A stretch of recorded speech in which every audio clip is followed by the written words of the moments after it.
All right. Thank you everyone for joining.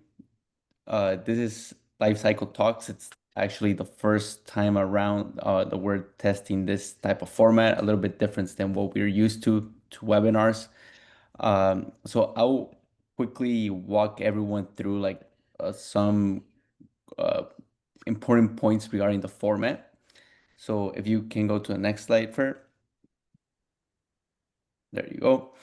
Technically, for this type of format, we'll have three expert panelists that will introduce themselves shortly in a few minutes. Uh, but other key points that we get asked a lot, it's first is that this panel will be recorded and it will be published on our platforms as an on-demand. Registrants will get early access though, so that's a huge perk.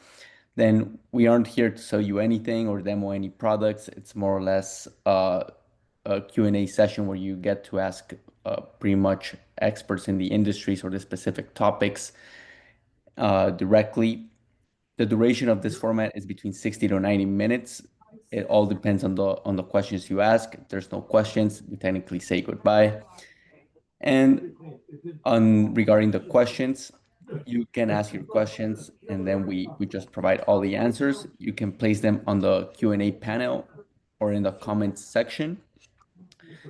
The more context you provide, the better the answers you'll get as well. So feel free to explain yourself on the chat. And also, you're welcome to, if you raise your hand, come to stage and even give us a better context on whatever your question is.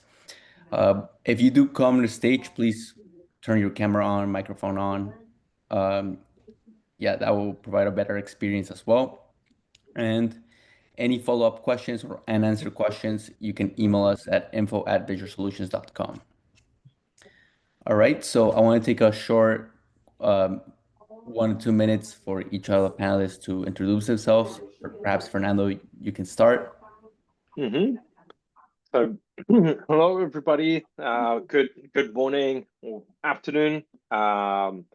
My name is Fernando Valera, CTO at Visual Solutions. I've been in the field of the requirements management over 20 years, a little bit more over 20 years. I'm located in San Diego, even though I was in the San Francisco area for a while.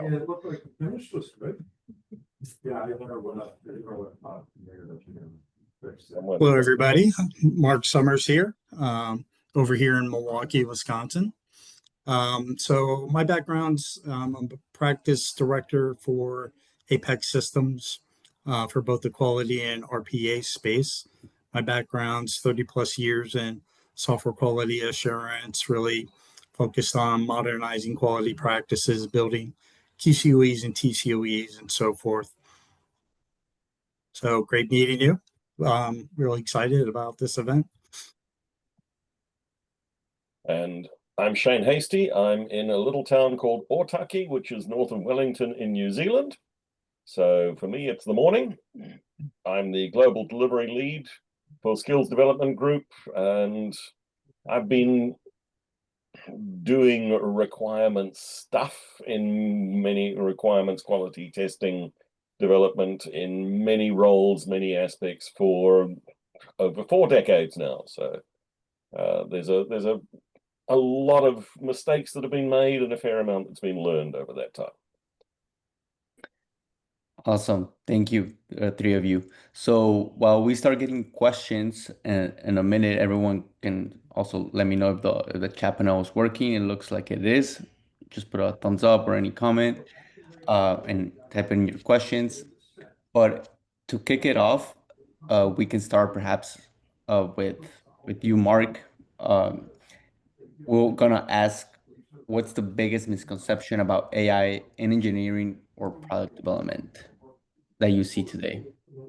I, I think people are catching on to this now, but that you can put your hands fully in and trust AI. The results are only as good as your prompting. So a lot of folks will, like in my world, feed a requirement to an AI prompt and think that they're done, right? That's broken down that requirements, produced all their test cases and conditions, and that's really all the work they need to put into it. When that's far from the truth, we still have to do our test design. We still have to really put a lot of rigor into analyzing the results that come back and comparing to what we've, kind of ascertained ourselves.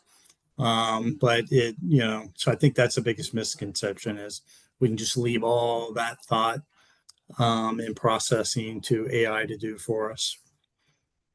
Mhm. Great. Shane, Ferd, you guys want to add anything there? Yeah. Go for it, Shane. Yeah, I'm totally with Mark there, in that the importance of the critical thinking skill.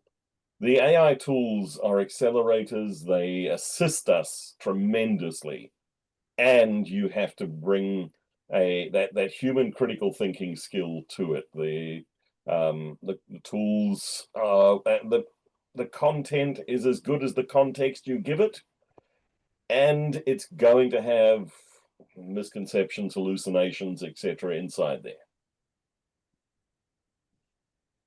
Fully agree. And attending a session in Germany several weeks ago, I read something that I wanted to share with all of you because I thought it was fantastic. That applies to basically any new technology. That said, and the quote was more or less that we tend to overestimate the capacity of new technologies and underestimate the impact it will have in the long term. So we overestimate in the short term and we underestimate in the long run, right? And I think that's very, very true for AI. So at the beginning, people were scared that robots would take over the world, right? And then we have no robots taking over it, and then everybody's like, "Oh, business as usual," right? So I think it's neither one of them. I think AI is definitely not the it is revolutionary. It will revolutionize the way we do things, but it's not magical, right? And there are several constraints and several things that it will not do. I 100% agree, Shane, with what you said about the critical thinking. And that will change the way we do things in the future, right? So we have to be aware of all the things that AI cannot do, right? And people are not fully aware of what AI can and cannot do. And I mean, we're all trying to figure that out, right? Yep. Let's talk about some examples. Perhaps we can start with you, Shane. Can you give us like a practical example where you've seen AI directly contributed to a project success? Yeah. Working with an unnamed large banking organization, starting with a compliance project that was quite meaty. There were legislation changes that needed to come in, and the first pass was just interpreting the legislation and not generating requirements from it, but just helping the stakeholders, both technical and non-technical, understand what the legislation was actually talking about, and then going from there to, okay, they're starting to generate some of the key artifacts.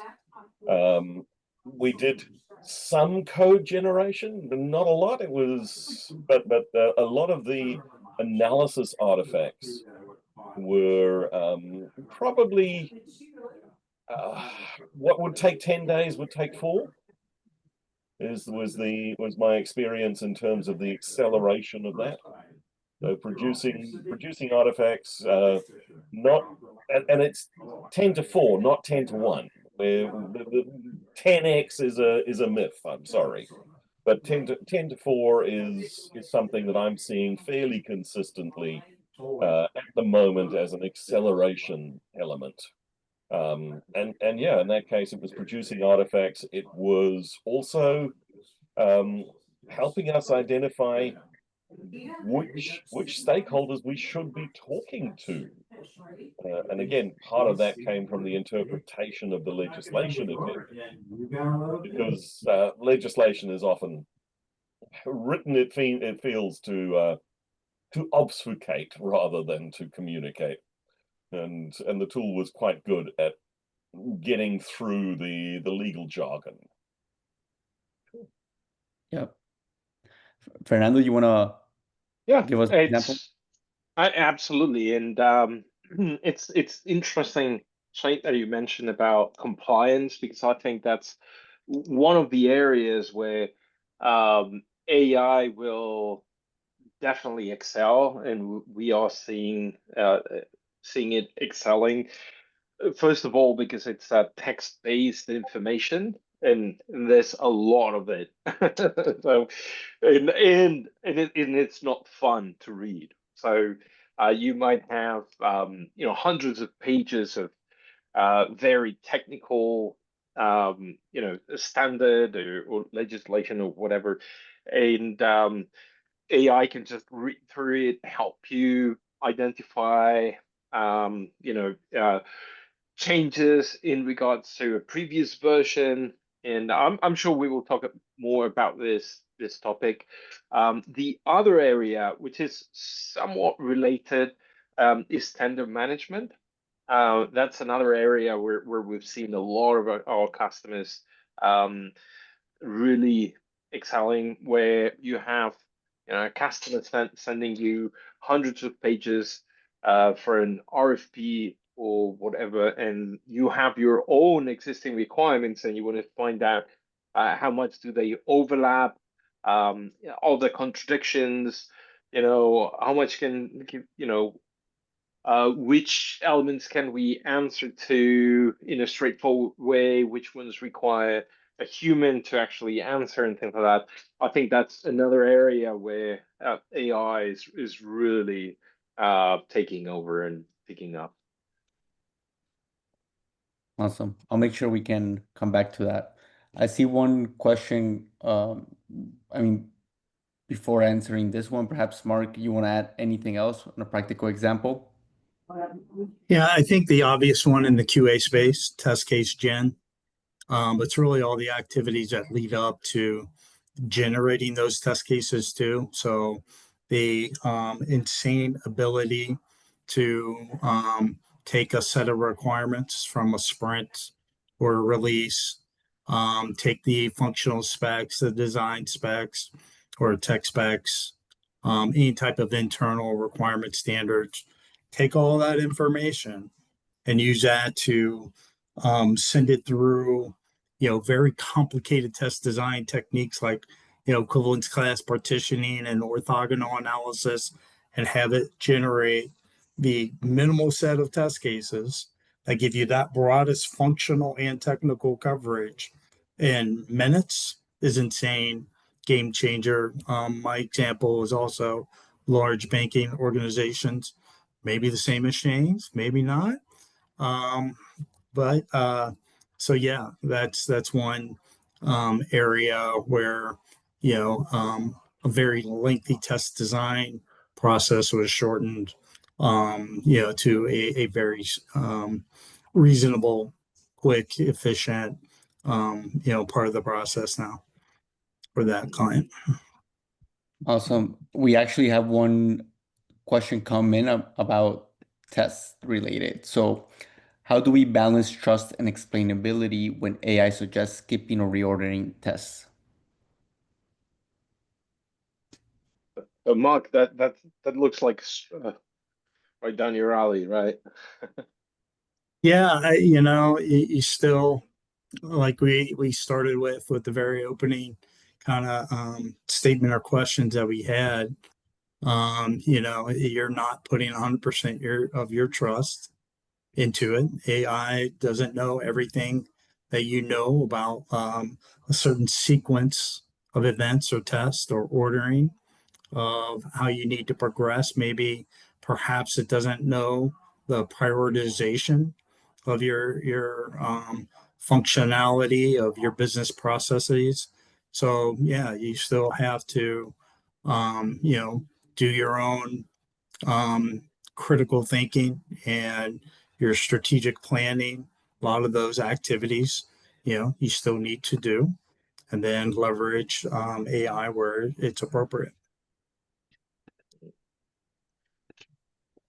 Perfect. Shane, you want to add, or Fernando, anything there? I'll quote Fred Brooks. A fool with a tool is still a fool. You have I love to that. still think,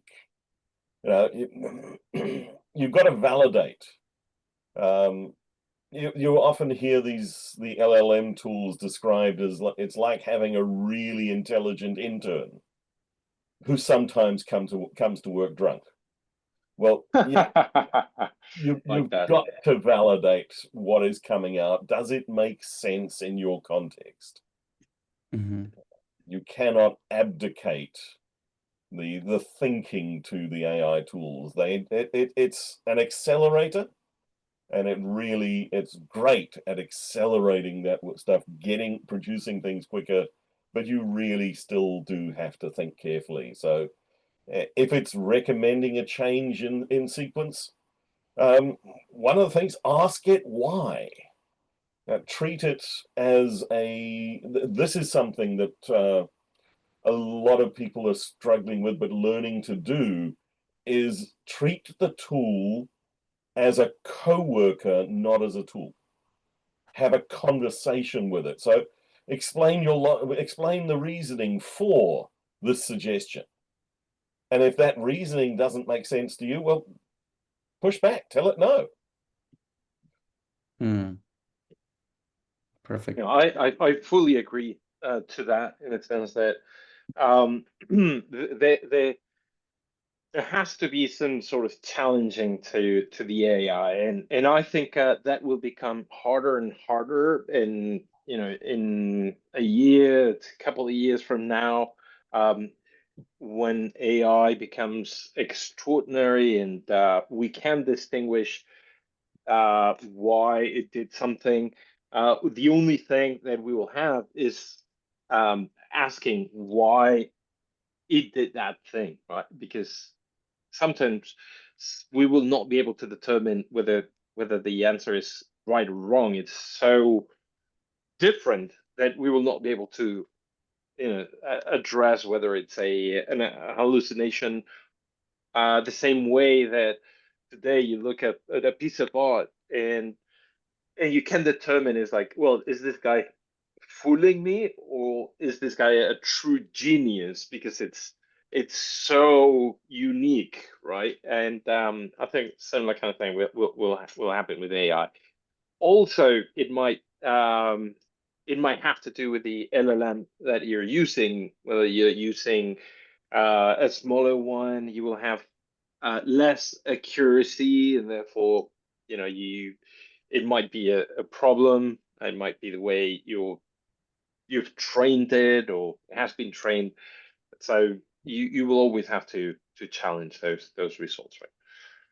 And by the way, Rizal, I don't know if you want to type in the questions and some Yeah, of the I answers. am. For Some some reason, it's not updating there. For some reason, oh, perhaps okay. you have to update it. There you go. Oh, there you go. Yeah, you wanna. Yeah, just update them. I think we'll see it. If you put the slideshow version again, so we can see it on full screen. There you go.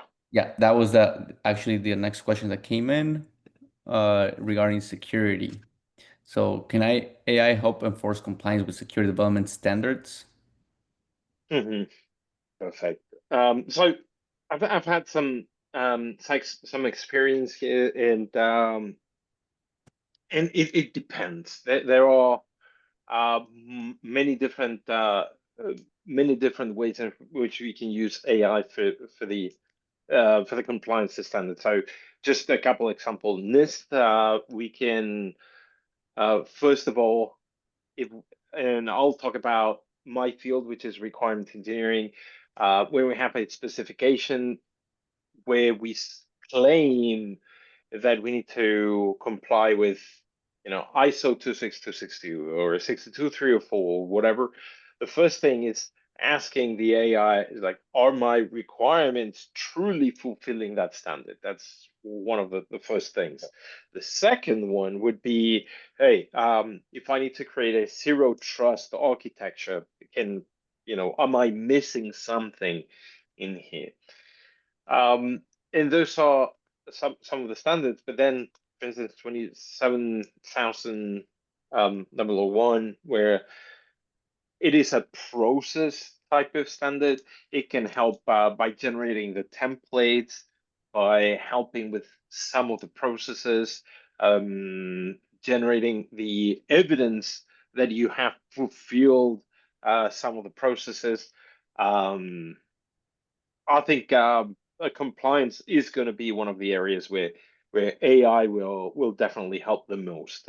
Definitely, 10 to 4 is, I think, a very reasonable improvement in the efficiency based on what Shane was saying in the beginning. Yep. Everyone, Shane, Mark, you guys want to add anything there? Yeah, one of the key things is that you've then got to provide the content of the standard, and you've got to be confident that you've actually got the right standard, that it's not hallucinating. Oh, I don't know where the standard is, but I'll make something up that sounds like it. So possibly this is where the project knowledge, project type structures of some of the tools is quite useful, because you can then explicitly, whether you've got external standards or your own internal standards, you can make them part of the project knowledge, and it will, and then say, okay, show me how it is compliant and show me where it's not, and actually have the detailed references. Mark? Yeah, another scenario that I'm thinking about that we're playing with as we build out, live traceability across all kind of assets, right? From your requirements to the source code to your unit test cases and so on and so forth. Taking like a PCI standard in the form of a requirement and validating through the system that, yep, we have requirements for it. Yep, it's been implemented within the code. Yep, we validated, right, that adherence to PCI through our test cases. So different way, but another way of kind of enforcing that we've accounted for that standard, that requirement, if you will, and that's been fulfilled by the system. Mm-hmm. Perfect.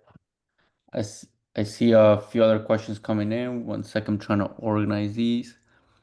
First one, how do you keep your data secure when you upload it to the AI for analysis? Won't it be used to teach the LLM, language learning model? Mm-hmm. Well, I guess that's one of the biggest concerns about a lot of people. So if you're doing something really confidential, I would recommend not uploading it to the cloud. That's the first thing, because you cannot guarantee that they won't be using it to teach the or to train the LLM, right? Even though there are each one of the models offer specific tiers where they claim, no, your data is safe, etc., etc. But for instance, I think Copilot does offer some sort of security. We see a lot of customers using open source LLMs, and there are great LLMs, open source LLMs down there. You can use, for instance, Olama or any other one. You can download it, install it, and move on. Some suppliers, they offer similar kind of things where you can have specific agreements with them to make sure that they are using the LLM in a way that it's going to be secure. But unless you have an on-premise or a specific agreement, it's going to be, I mean, you will have to pay attention to the terms of your agreement with the supplier. If it's free or cheap, then your data is being used. That's fundamental. But there are, again, the licensing that you have. Fernando, you mentioned Copilot. Microsoft has very, very strict, very clear. If you've got the corporate license, if you've got the government license, they do create a very good walled garden. I know that Claude and OpenAI both have a tier which is corporate licensing that does put a very strong walled garden around what you put in and how the content is used. But it's got to be, yeah, you're paying for that. If it's free or cheap, no. Mark, you want to add anything? You know, we have a whole department of AI gurus, and they handle all that. So I have nothing of value to add. Got it. Let's move to the next one. Fer, in the meanwhile, you want to refresh yeah, there you go. All right. Should AI's focus be test cases instead of requirements-driven systems? Since engineers will be using AI assistants to write requirements anyway, do we need requirements beyond level 1 or max level 2? Or AI is better off writing test cases? Mark, you take it first. I take it first. Okay. My thought is, even on the testing guy, that requirements are first and foremost the most important part of the entire delivery lifecycle. So if our requirements are wrong, in fact, every time we go in an organization, do a root cause analysis of their defects, not cause of the defects, but root cause, right? It's usually source code, right? It's the cause. Well, what's the root cause? And 60% of the time, it's a requirement or a spec is ambiguous, or it's a compound requirement, or missing, incomplete, all the problems we have with requirements. So if the requirements are wrong, now we've translated those requirements into code. Well, now we've got a defect in our code, or we've translated it into test cases. We're testing the wrong thing. So until we get the requirements right and accurate, there's no reason even to move to that test case writing, test design phase of a traditional life cycle. So for me, the focus is definitely let's get the requirements right. Let's leverage AI. Let's leverage these validation techniques that we can teach AI how to do to validate our requirements and compare them against all our other sources of requirements. And then we can be really confident going in, writing test cases, based on those clean, validated, complete, unambiguous requirements. Yeah, I'm totally with Mark on the requirements are key, because it's those requirements that will go into the generation of the code and of the tests. Now, one of the things that we do need to tackle is what's going to happen with roles. Who is doing the production of requirements, production of code, production of test cases, and we're going to see merging and mashing of roles. We're going to see the true cross-functional teams that we've been aiming for and talking about since the late 1990s. Well, we're going to see tighter collaboration at that team level. Will the job of business analyst, the job of programmer, the job of test engineer go away? Maybe. But the role of analyzing and representing requirements, producing code and producing tests, those aren't going away. And how we see that mashup is going to be different in every organization, initially at least. Yep. And I'm not going to be the one not fully agreeing with you. I think it's requirements are the absolute centerpiece of the development. I would like to mention here when you're saying that we'll be using AI assistants to write requirements. So I think that in my experience, at the beginning when I started with all this, I was generating requirements and it was great.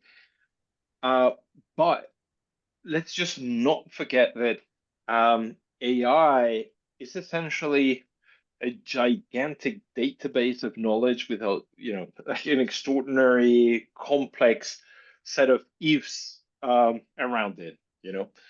What that means is that it's reshuffling the existing data in the database and showing it in multiple different ways. So, or you feed it and then you get just an answer based on the data it has in there.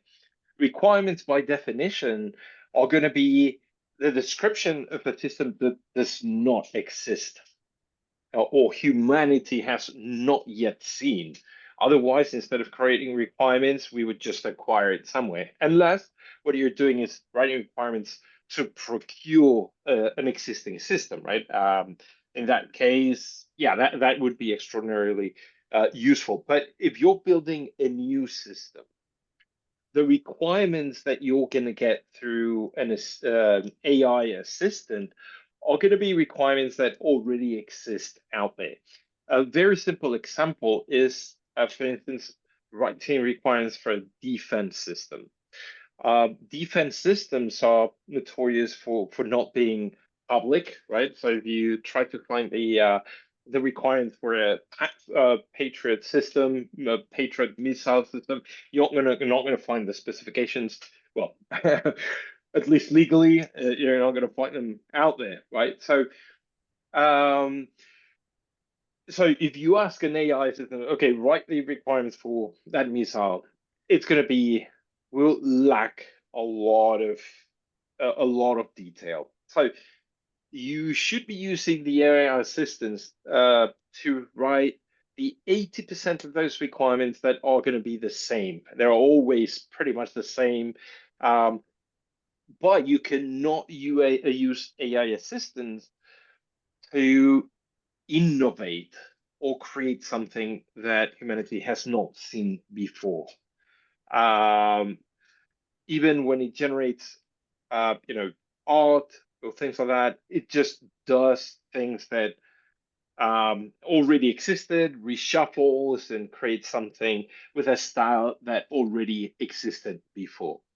And this innovation happens at each one of the requirement levels. So it happens at the product requirements level, but also it should happen at the system requirements level. What that means is that we might innovate by creating a system that supports a new use case, right? But then when we create the system requirements, we might create an architecture that has never existed before. But then when we create each one of the pieces, we will also have a portion of innovation. Therefore, the AI assistants will definitely help in every level, but will not create all of the requirements at any, or should not create the requirements at any one of the levels. If you are able to create the requirements through an AI assistant of each one of the levels, then whatever you're creating already exists out there. And I would argue in most organizations today, that's the truth. Yes, exactly. Let's go to the next one because we have a lot more coming in. So having AI review a large document against a standard I found that Sorry the for answer that. started out comprehensive. Yeah, there you go, that one. That the answer started out comprehensive, but later in the analysis, the answers got much briefer. The AI appeared to get lazy. Have you found performance variations in long tasks given to the AI? Yeah, absolutely. I think it's interesting. So just writing user stories for our tools and capabilities today, because we're running the same thing where we have all these rules, like a rules engine almost, of all the different things we want to validate the requirement for. So I mentioned some earlier, dangling else's and negation, and ambiguous words, temporal issues, missing acceptance criteria, weak personas, right? We got all these problems with the requirements. And when I ask AI to validate all those things for the requirements or a spec, um, right, it seems to start off really well and then peters out. So we're using a chunking technique now where we give it specific things with its own specific um, personas. It'd be like, back in the day when we really took requirements through their paces doing like faking inspections or high impact inspections, right? We had like a checklist with all these rules and we'd analyze each requirement, and we do one thing at a time and we put different hats on. So as a tester, one of the FAGIN inspection, moderators and authors and inspectors and testers and the roles. So now, really, we chunked off some of these rules in smaller pieces, told AI like as a SME in this area or as, a tester role, perform these different smaller chunks of reviews and have it iterate through all. And that made a big difference for what we're working on, at least, versus trying to tell it to do everything to the whole document in one big bang approach. Yeah. And actually, I think there was uh, this paper that came out several. It's probably a month or a month and a half ago, where Apple researchers sort of demonstrated that most of LLMs, using the reasoning, would collapse at a certain level of complexity, even though there are a lot of kind of nuances in the paper, and readings about what they what they meant to do, et cetera, et cetera. But I think that the whole point of it is that the more complex the task, the harder it is for the LLM to process it. But also, we've seen that at the hardware level, we see that the needs increase exponentially. And I think what Mark is saying is it's absolutely fundamental that pretty much like humans, where at certain level we just collapse. It's like, oh, I'm done. Hey, I need a beer. Bye. The LLMs tend to do a similar kind of thing. At some point, they're like, oof, hey, you know what? Yeah, they start becoming lazy as well. And that's when you need to strategize around that. Yeah. Technically it's the context window getting full, running out. There is an element there to, again, if it's cheap, the context window is smaller. If you're paying for the more professional models, the context window is longer. But chunking stuff up is a sensible way to approach. And think of it in the same way you would as a human being. Cognitive load happens. That the tool's cognitive load takes a bit longer than for most human beings, but it still gets there. Actually, I have a screenshot of a conversation that I was having with an AI, and it was just a year and a half ago. And it started really well, but then as I started putting more information, it started hallucinating in a way that it was absolutely nonsensical. It started making up words that didn't exist by just merging Spanish, with English, and it was absolutely insane. What we've seen is that, and this happened with relatively small chunks of information. What we've seen is that each one of the LLMs have improved the amount of complexity that they can manage. So I'm sure that in a year from now, or a couple of years from now, that will no longer be an issue.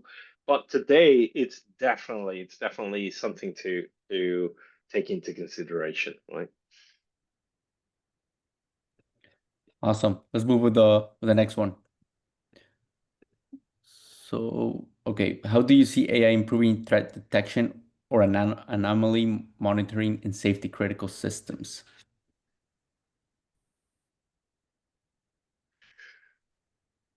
So I'll just I'll start mentioning that we were using AI to find or to help with risk management. So basically, it would identify potential risks, and then what we did was that we asked the AI to identify potential cybersecurity risks or threats, and then to find potential mitigations. So pretty much like with everything that we've spoken about before, it would work pretty well with relatively simple threats. It would detect some complex ones, but then when it gets to the very complex situations or tricky situations, you definitely need a human to verify and make sure that you're not leaving like a big one in there. Or if you have new threats, you will need new mitigations that don't exist, have not existed before, and then you might need to come up with something new. I don't think, I haven't tried it, just coming out right now. So, for instance, if we have quantum computers hacking into passwords, what would be a quantum encryption? So probably AI will get it from existing literature, but perhaps there has to be something that is completely new that you might need to come up with as an organization. Perhaps not in the realm of quantum encryption, right? But the whole point is that for new threats, you might need to come with new mitigations that AI might not be able to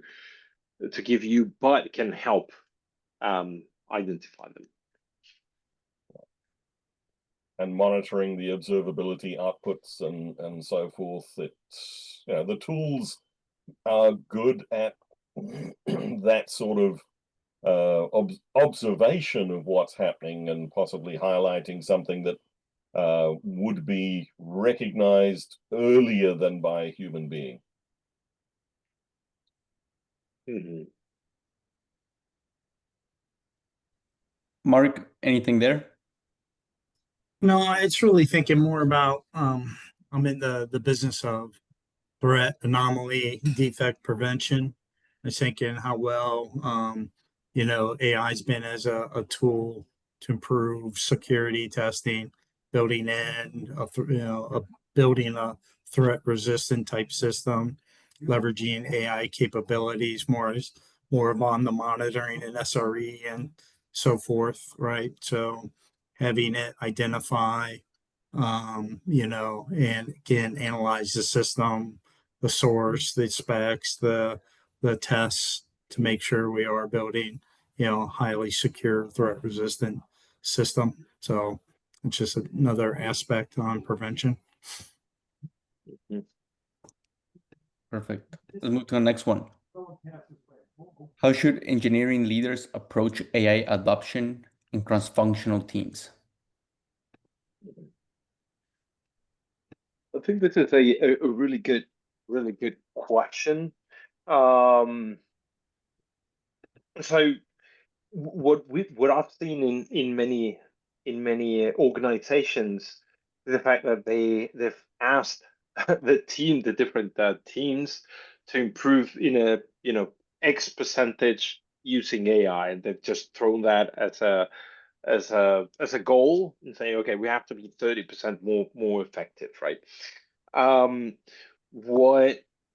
What I've also seen is organizations doing a bottom-down approach or a bottom-up approach, where some, let's say, software teams have used Copilot for software development, and I'll mention later on some new research that came out a couple of days ago on software using AI for software development.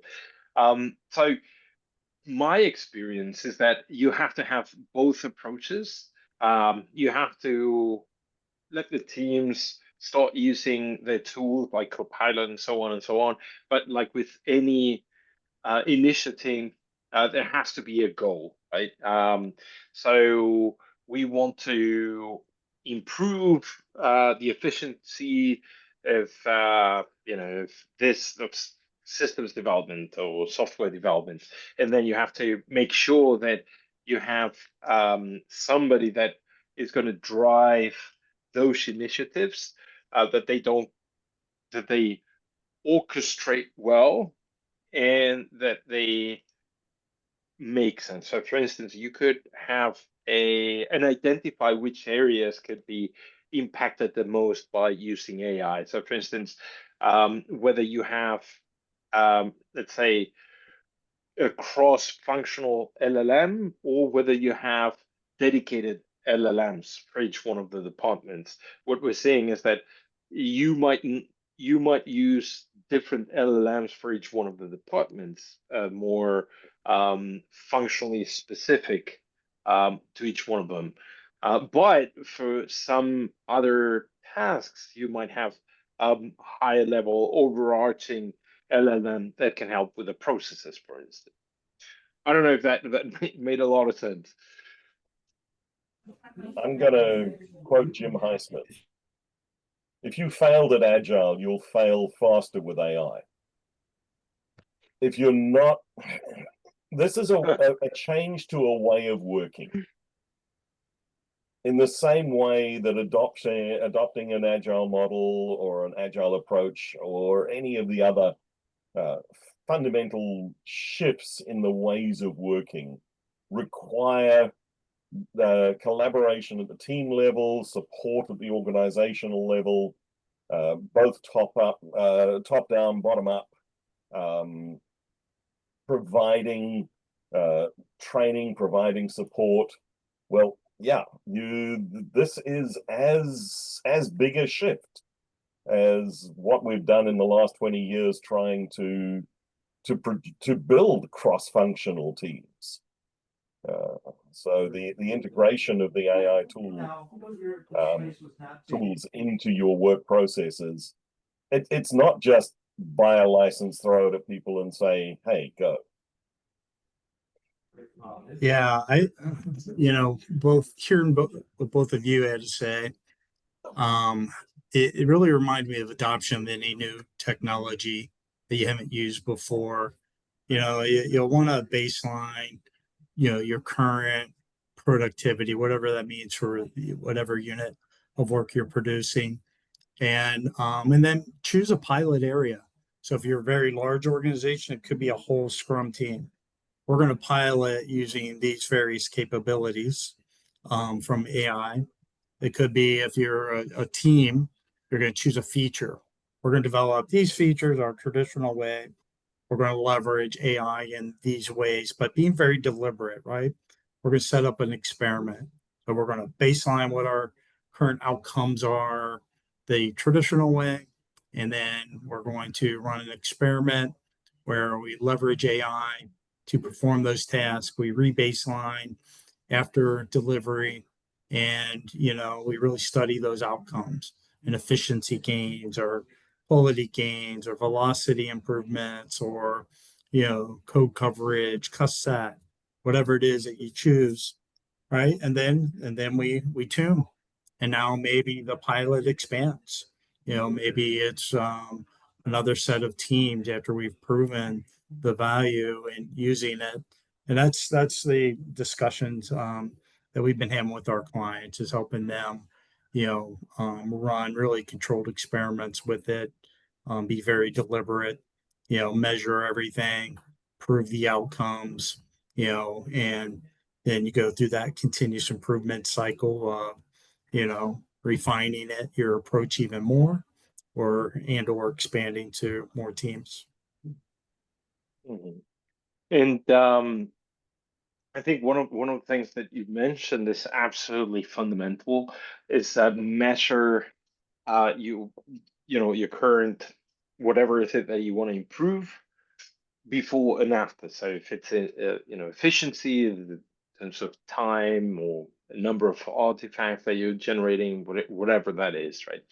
And the reason is that there was this research coming out several weeks ago as well, saying that within the context of software development, AI slows down some experienced software developers. So in the paper, they were creating some random tasks, and then assigning them to software developers, and then they would ask them to use AI to help them expedite um, the whole process.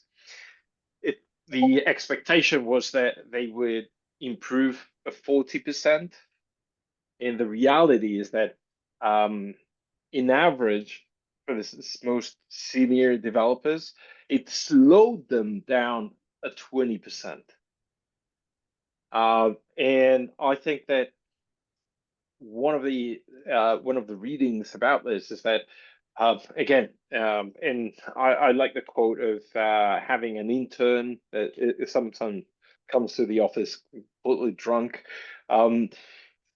The AI is not going to replace right now a very senior or experienced person or employee. It might help the employee with some repetitive tasks or the heavy lifting of some of the most tedious tasks. But when it gets to coming up with new code or things like that, it's not going to do it, at least right now.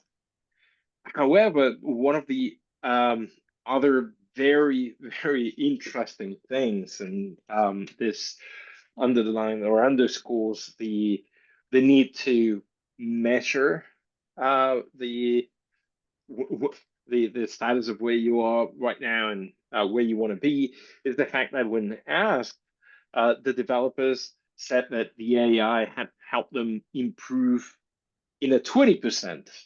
So they were slowed down by 20%, but the perception was that they went faster.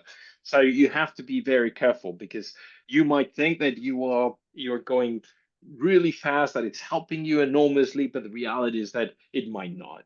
So I think that's something to take into consideration here. Awesome. Let's go with the next one. Almost every requirements management tool is adding or has added an AI agent to support either traceability suggestions, requirements quality analysis, or writing improvement, or just a glorified search engine. However, they all lack the context of system architecture. Do you think SysML 2.0 text format could help with AI-enabled systems engineering, where now AI agents have architecture and model context as well? Or can it be solved without SysML 2.0 as well? Mm-hmm. And go for it, Shane. I see that you do have some interesting ideas there. Well, I would imagine that the tool vendors are looking at how they incorporate, and whether it's SysML2 or any other guideline standards, or how do you incorporate that additional underlying knowledge? And yeah, I'm sure SysML2 text would be useful, but you could also provide your architecture information in other formats, and the tools will still be able to interpret it. So it's creating that knowledge base that the tool will be drawing upon, and that's where the walled garden, your version of the LLM, trained or using project knowledge that is specific to your organization. Mhm. And then the tool will be able to access it and link it to traceability, suggestions, requirements analysis, etc., etc. But you've got to train it, you've got to give it access to it. Mhm. Yeah. I agree. And in here we're talking about SysML, which is just like it has the L at the end, right? It's just a language. It's another way of expressing some knowledge, right? So we could change SysML to the O by German, you know. So I was saying, do you think that if we wrote the architecture in German, the AI would would work better? And I think that well, the AI will interpret the the different languages, whether they are in requirements, whether they are in SysML, etc., etc.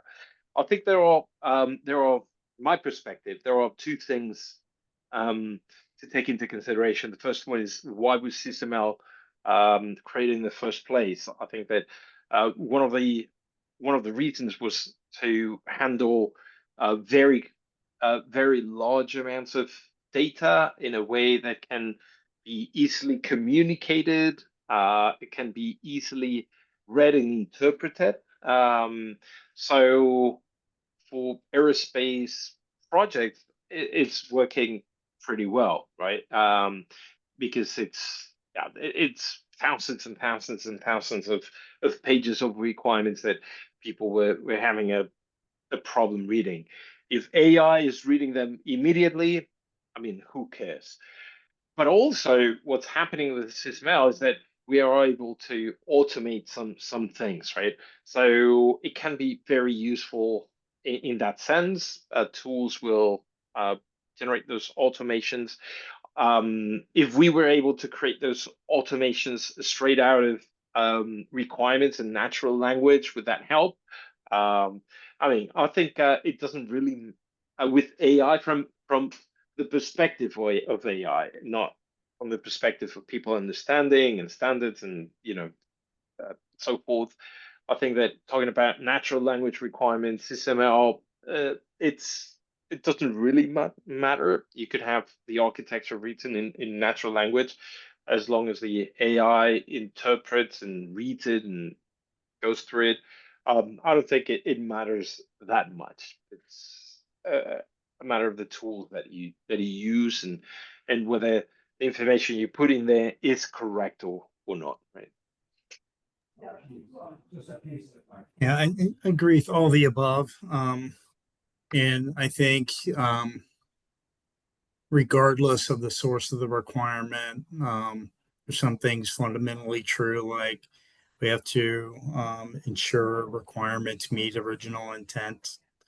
We have to validate the requirements been fulfilled by the system. I happen to disagree. I think a lot of the features that all the RM tools are adding are having a significant impact, right? If you think about the importance of traceability, it's really impact analysis, for example. So we make one change to one requirement, what are the spider web effect and the impact. So all these things that the RM tools have added are making significant differences. Even with SysML, you could still get these same types of benefits. So yeah. Mhm. Awesome. Let's go with the next one. This is related to procurement. So, how do you ensure AI models in procurement remain unbiased and reflect organizational priorities? And how else can it improve streamlined procurement in complex engineering environments?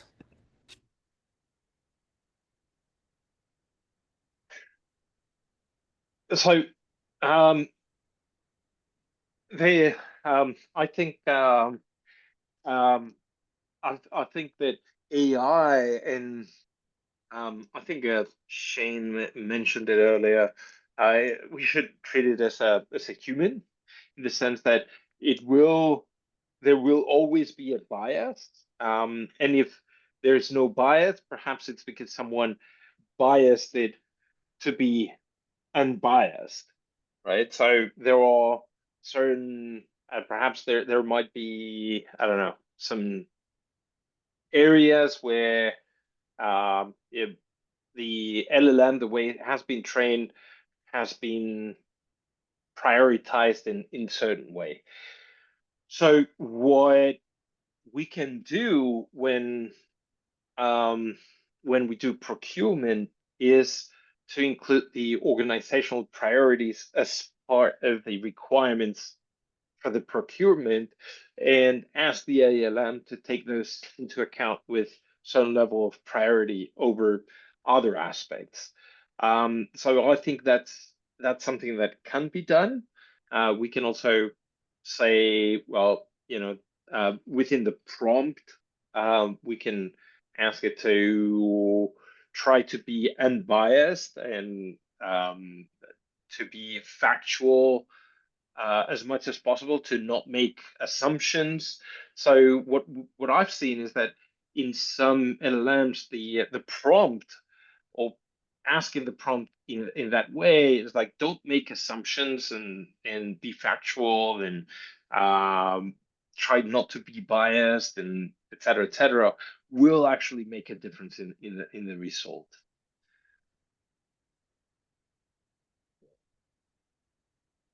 And again, it's how you're training it.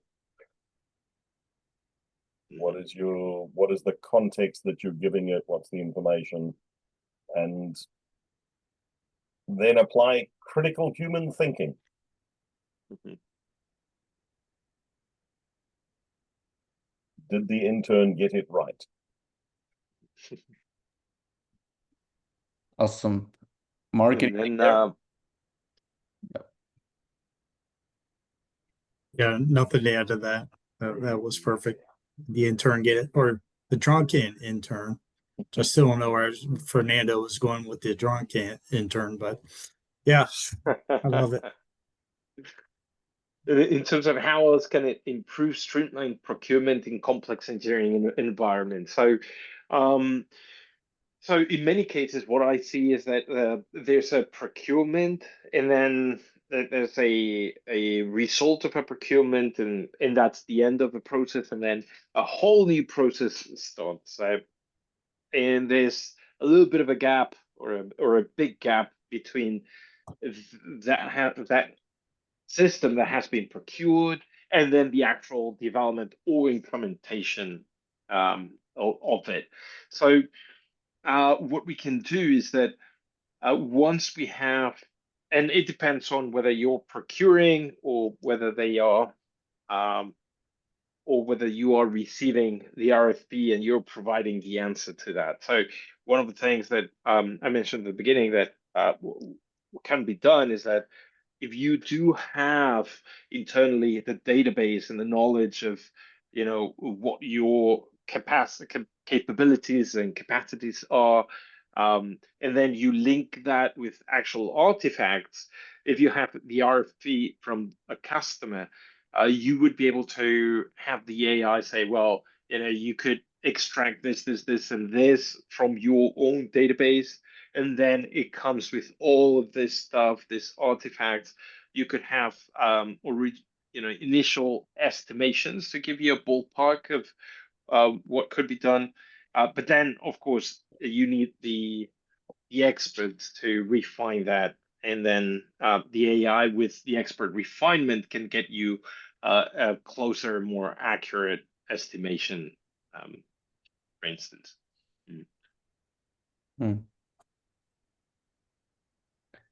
Perfect. Should we move? I have one more here that just came in last Mhm. minute. So how does AI cope with reviewing its own work? Is it critical of the work or complementary? Mhm. So, both.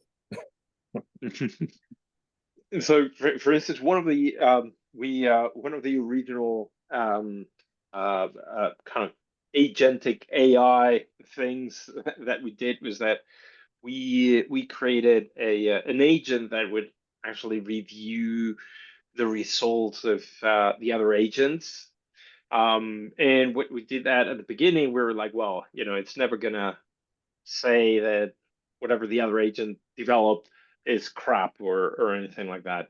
However, I think the key thing is defining how you're going to review it and put it from the perspective of the persona. And I think, Mark, you did mention that word, persona. Just consider it again as a human, and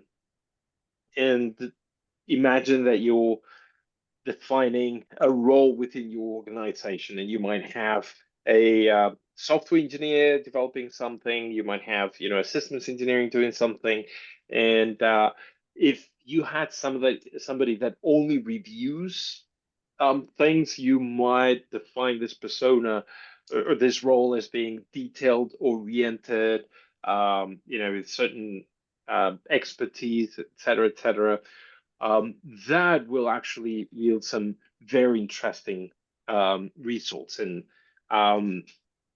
yeah, I think at the same time, it's going to be both, and it will, as everything else, it will skip things and it'll miss things. But my experience was that I was surprised that it would even do something and say something. I was like, oh, well, it's interesting. It is able to review it to a certain extent, without saying, oh no, what I developed is perfect, right? So yeah, I've been running a similar experiment where we we're using our rules engine to improve requirements, right? For the purposes of generating better test cases. And so while we're testing, trying to test the test case generation, our AI keeps changing the requirement, right? Every time it tries to improve upon it.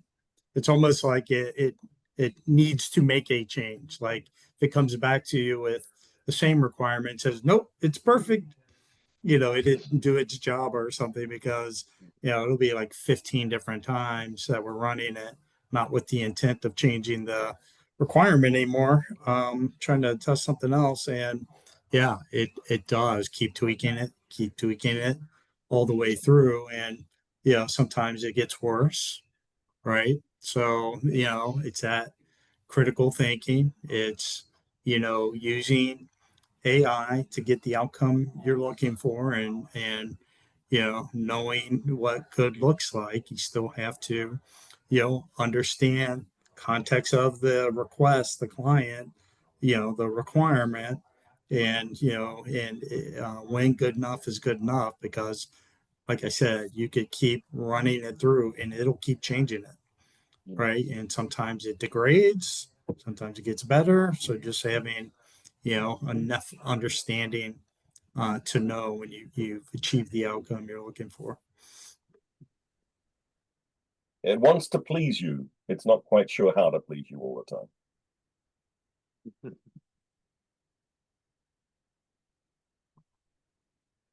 Oh, we have one more.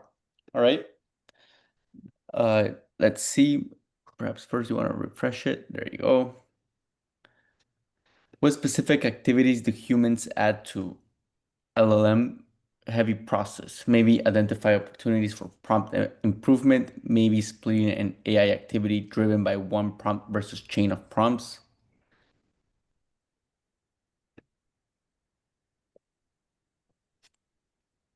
So, I think there has to be two different roles within an organization. One of them is definitely covering the second part of identifying opportunities for prompt improvement, splitting an AI activity, chunking, things like that. That's one specific AI role.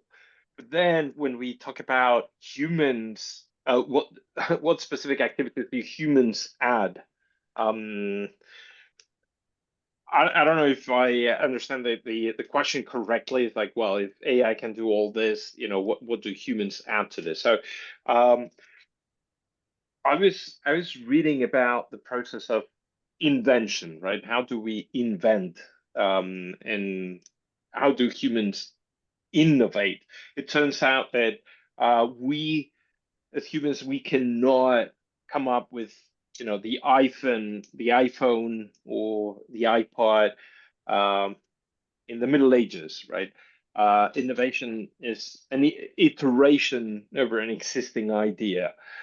This means that the other aspect is that humans cannot work. They work like AI in the sense that we cannot invent something that we have not seen before. However, the only difference between humans and AI is that we have an external world outside of out of the machine. So we go out, we experience nature. So nature is generally the biggest source of innovation. So we see, a bird with wings, and then it's like, oh, we put something. What if I wear some wings and try to fly, right? So by having experiences, we can bring innovation, and that's something that AI does not have. It does not have new experiences apart from what can be found in the internet, right? So I think that that humans will still bring that innovation that AI cannot do, and AI will still or is still working as an intern or non-experienced or non-senior employee, but we still have to have the critical thinking, and we still have to have the experts reviewing the results of AI. And I don't think we will get rid of that in many, many years. Human in the loop, hugely important. Yeah, and I think that's been the theme here today is that, we've got to guide the AI, we've got to mentor it, we got to redirect it, refine, the outputs until we get the right output, right? And that's a lot of work, and then train it once we do get that right outcome. Now we take that and train, and use that moment, to reinforce that with the AI through learning. So I mean that's our role with it. It's again the intern. We gotta provide that mentorship, that direction, that guidance, point them in the right direction, and then reward the behavior. So that's our role. Perfect. One last one came in, and after this, we can call it a day. What are your experiences? So technically, which AI is doing best at knowing standards and regulations, correctly referencing them, not hallucinating?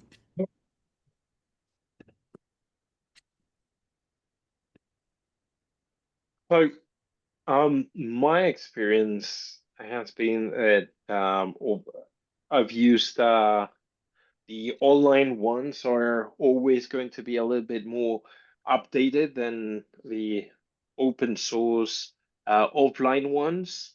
So things like ChatGPT and Claude and so on are going to be more updated, and so they will know about more standards and regulations, and updates, new versions, comparing them to the previous one.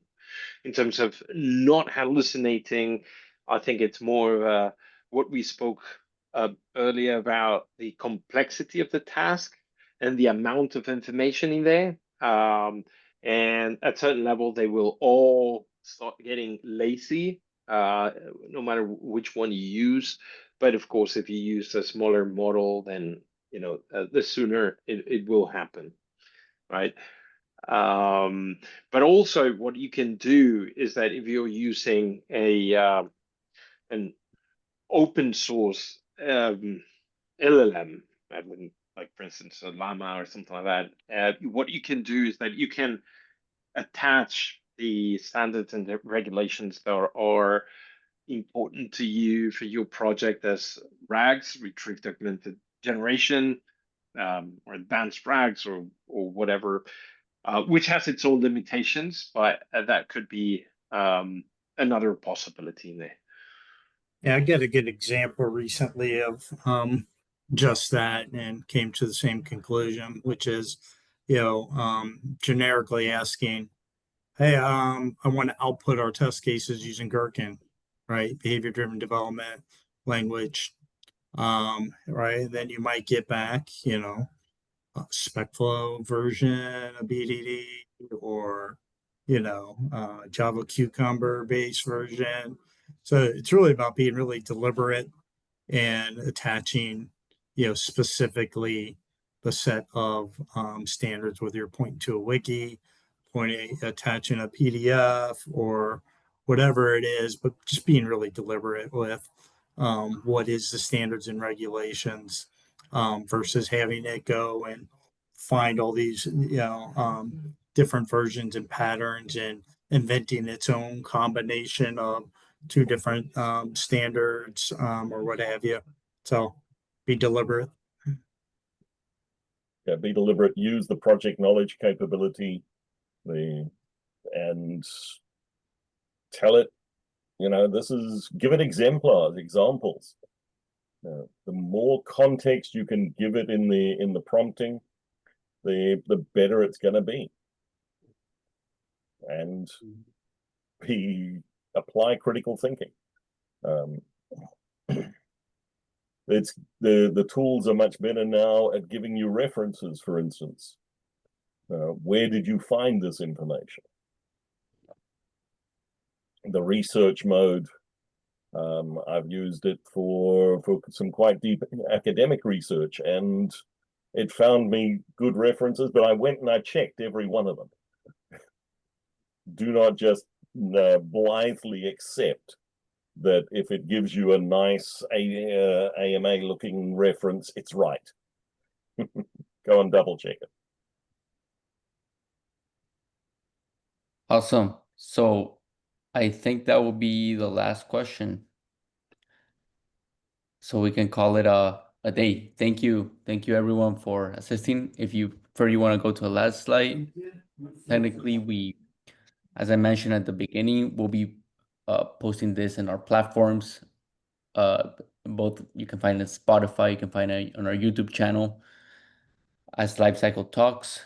It will be uploaded in a few weeks, and we will be providing an early access to the recording to everyone who registered. All right. So thank you, Fer, Shane, Mark, to all of you and everyone who attended. Thank you, everyone. Mm-hmm. Thank you, folks. Yeah, thank you, everybody, for attending, and thank you, Shane and Mark. It's always a pleasure sharing the stage with you. I really enjoyed it. Yeah, that was fun. Thank you for inviting us to participate. Appreciate it. Indeed, it was fun. Thank you. Always good to share ideas. Always. Yeah. All right. Fer, you want to end this? Yep. All right. Thank you so much. And have a great rest of the day. Thanks, everyone. See you, folks.